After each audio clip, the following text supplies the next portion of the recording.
Bah! My name is Mcportugalem, and welcome to my Halloween special.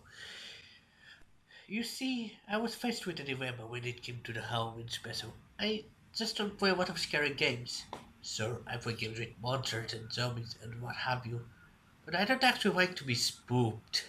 Who does? So earlier, I was looking at a game I do own and I came across Terminator, Dawn of Fate. Perfect. I grinded at the time. I had bought the game expecting a straight-up action game, a 3D Contra, a massive gore and explosion fest. What I got instead was an odd experience that mixed survival horror and action. They both appear, but at totally different times. I've always been a fan of Terminator, or, as he's known in Portugal, was Terminator Implacável. Mostly the second movie, though the third one is a guilty pleasure. The first is always a good Halloween movie. Though I, like most people who enjoy the movies, hate to come out that Judgment Day is inevitable. The post-apocalyptic setting does provide a good opportunity for the spooks. It's Armageddon, Judgment Day. It's as appealing as it sounds terrifying. Buckets of humanity fighting back out while being pushed around by master strategist John Connor. We are dealing. Time travel again, though, so that means this game's a prequel or a sequel or... Well, it's complicated.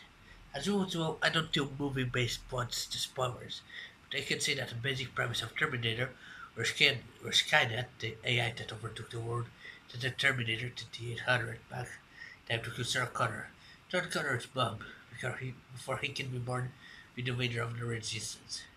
The game deals with the Resistance attempt to stop it, which would make it a sequel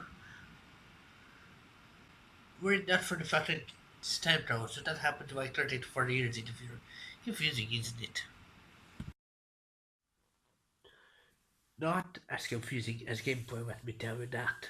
So the weapon one usually starts on with is an electric baton, which is surprisingly powerful, but requires one to actually get close to an enemy to whack them.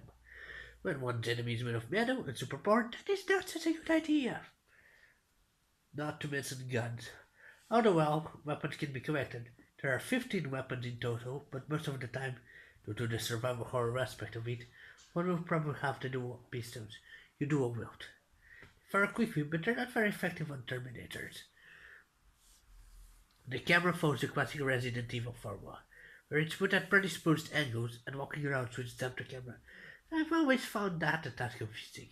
The tank controls that come attached to it are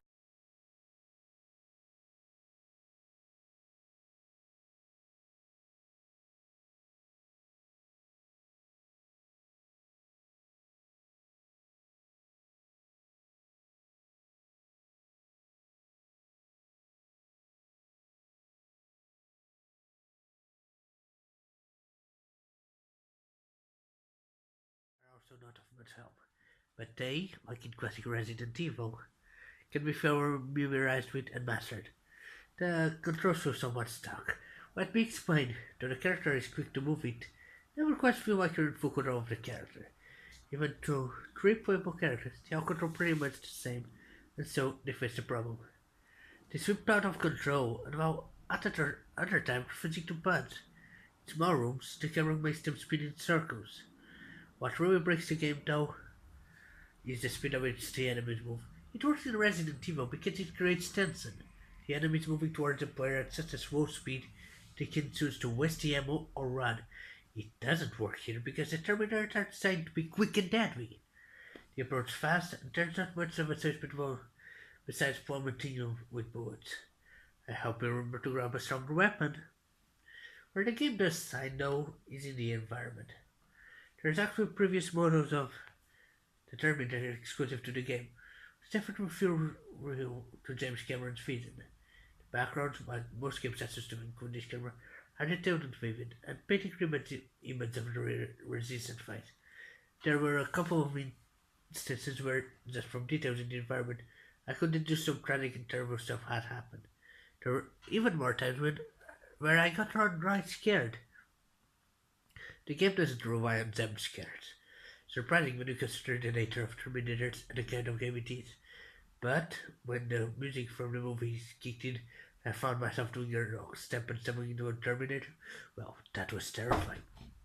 Terminator, Den of Fate is just okay. It's not exactly forgettable. I'll give it that. The team over at Paradigm Entertainment make good use of the license that Infogram snapped, but it feels confused. And that game doesn't quite work with the slow moving stilted camera controls. I've played a ton of Resident Evil. I've played even more Silent Hill. Though I do get what they were attempting to do, it just doesn't work. Though movie fans might smile at some of the references, and it's worth getting that for that gallery of concept art, gameplay wise, it's just average. Get it at your own peril.